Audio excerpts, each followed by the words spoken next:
Salutare tuturor! Ia uitați ce mănânc aici, porumb. E copt? Vreți și voi o gură?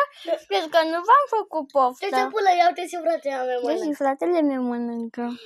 Ia s-a făcut așa. Și sora mea mănâncă.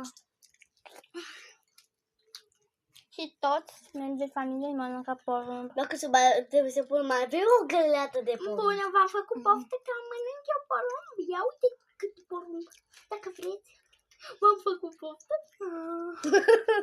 Ia uite, frații mei mănâncă Cristina, Alexandru. E cam fierbinte, să știți. Doar că nu are nimic. Puneți. Șervețel. Iată așa. Și gata. Tu să pună prea bune. Prea bun este.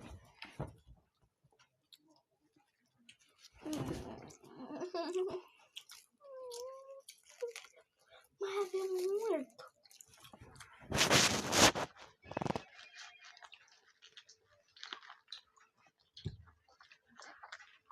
Stai să nu mănânc și nici.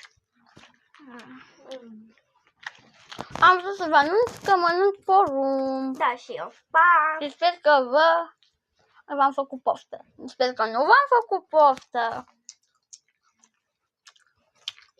Nu-i trimise de acasă. Nu te merge. Ca să nu-i trimise de așteptat de la acasă de la noi. Pa! Pa! Gata. Gata, Cristi, și Da, bun este.